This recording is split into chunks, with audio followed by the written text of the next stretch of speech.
Bayangkan, kita hidup di sebuah dunia yang penuh misteri. Dunia yang di satu sisi begitu indah, namun di sisi lain menyimpan bahaya besar.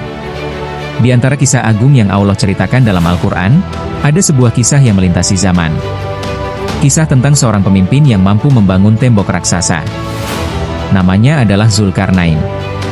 Seorang raja yang diberi kekuasaan besar, ilmu luas, dan bimbingan langsung dari Allah. Ia menempuh perjalanan jauh, hingga akhirnya ia membangun sebuah benteng kokoh untuk menahan kaum perusak, Yajuj dan Majuj. Tapi, apakah kisah ini hanya cerita masa lalu? Ataukah ia adalah pesan yang hidup, yang ditujukan untuk kita umat akhir zaman? Sebab hari ini, kita juga hidup di balik sebuah tembok. Bukan dari besi. Bukan dari tembaga. Melainkan sebuah tembok digital. Sejarah mencatat, peradaban manusia tidak pernah terlepas dari tembok. Tembok bukan sekadar bangunan fisik, melainkan simbol perlawanan, perlindungan, dan batas antara kebaikan dan kerusakan. Allah berfirman dalam surat Al-Kahfi ayat 94-95 yang artinya, mereka berkata, "Wahai Zulkarnain, sesungguhnya Yajuj dan Majuj itu kelompok yang membuat kerusakan di muka bumi. Maka dapatkah kami memberikan sesuatu pembayaran kepadamu, agar engkau membuat dinding antara kami dan mereka?" Zulkarnain berkata, "Apa yang dikuasakan Robku kepadaku terhadapnya adalah lebih baik, maka tolonglah aku dengan kekuatan, agar aku dapat membuat dinding tembok antara kamu dan mereka." Maka mereka pun bekerja sama. Besi ditumpuk menjadi dinding tinggi, lalu dituangkan tembaga cair. Hingga berdirilah sebuah tembok yang begitu kuat, yang tidak bisa ditembus dan dipanjat oleh Yajuj dan Majuj. Namun Zulkarnain menutup kisah itu dengan peringatan. Tembok ini bukan selamanya. Saat janji Allah tiba, tembok ini akan hancur lebur. Kisah ini adalah simbol bahwa setiap zaman punya temboknya sendiri. Dan setiap tembok akan diuji. Tembok itu menahan Yajuj dan Majuj, tapi tidak selamanya. Sebab Allah telah menentukan suatu masa di mana tembok itu akan runtuh, dan dunia akan diguncang oleh fitnah besar. Hari ini, umat manusia kembali hidup di balik sebuah tembok. Tapi bukan dari besi dan tembaga, melainkan tembok digital.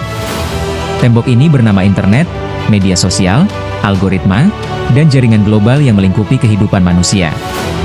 Ia memberi perlindungan, akses informasi, kemudahan komunikasi, peluang bisnis.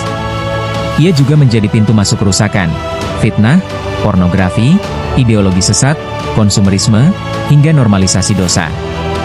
Sekilas, ia terlihat sebagai rahmat. Dengan satu klik, kita bisa menghubungi siapa saja di belahan dunia lain. Dengan satu sentuhan, kita bisa belajar ilmu yang dulu hanya dimiliki kalangan terbatas. Dengan satu unggahan, kita bisa dikenal, didengar, bahkan berpengaruh. Namun, mari kita jujur. Apakah tembok digital ini benar-benar melindungi kita? Atau justru mengurung kita? Sebab di balik tembok digital ini, tersembunyi bahaya yang tak kalah dahsyat dari Yajuj dan Majuj di masa lalu. Tembok ini menipu kita dengan ilusi kebebasan. Kita merasa bebas berselancar, padahal kita hanya melihat apa yang diizinkan algoritma. Tembok ini memenjarakan kita dalam gelembung informasi. Kita hanya bertemu dengan ide-ide yang mirip dengan pikiran kita, membuat kita sulit mendengar kebenaran dari luar. Tembok ini membawa masuk arus kerusakan. Pornografi, hedonisme, paham sekuler, bahkan ideologi sesat, semuanya menembus batas negara, budaya, dan agama melalui pintu kecil bernama gawai di tangan kita. Maka, tembok digital ini sejatinya bukan benteng pelindung. Ia lebih mirip labirin, yang membuat manusia kehilangan arah. Seperti halnya tembok Zulkarnain, tembok digital ini menyimpan paradoks. Ia bisa melindungi, tapi juga bisa menjadi gerbang kehancuran bila runtuh. Di masa lalu, Yajuj dan Majuj dikenal sebagai kaum perusak bumi secara fisik. Tapi dalam konteks dunia digital, Yajuj dan Majuj modern hadir dalam bentuk arus destruktif yang menghancurkan akhlak, iman, dan pikiran manusia. Yajuj Majuj informasi yang memberikan begitu banyak banjir data, hoaks, fitnah, dan kebisingan opini yang menenggelamkan kebenaran. Yajuj Majuj moral yang menormalisasi pornografi, gaya hidup hedonis, dan budaya maksiat yang diangkat sebagai hiburan. Yajuj Majuj ideologi yang menjadi landasan paham sekuler, liberal, materialis, dan ateis yang menyusup melalui konten digital. Rasulullah telah memberi nubuah tentang fitnah ini. Dalam hadits riwayat Muslim, beliau bersabda, "Bersegeralah kalian beramal sebelum datang fitnah seperti potongan malam yang gelap gulita." Pada pagi hari seseorang beriman, namun pada sore harinya ia menjadi kafir, atau pada sore hari beriman namun pagi harinya ia kafir. Ia menjual agamanya demi sedikit keuntungan dunia. Bukankah ini nyata hari ini? Seseorang bisa terpengaruh satu postingan, satu video, satu komentar, dan imannya terguncang dalam sekejap. Jika umat terdahulu dilindungi dengan tembok besi, maka umat Islam hari ini harus membangun tembok yang lebih kuat, yakni tembok iman, ilmu, akhlak, dan jamaah. Pertama, membangun tembok iman bukan sekadar pengakuan, tapi cahaya yang menjaga dari fitnah. Tanpa iman, manusia mudah terseret arus digital yang menggoda. Kedua, di era banjir informasi, membangun tembok ilmu agama adalah filter utama agar kita tidak hanyut oleh hoaks dan ideologi sesat.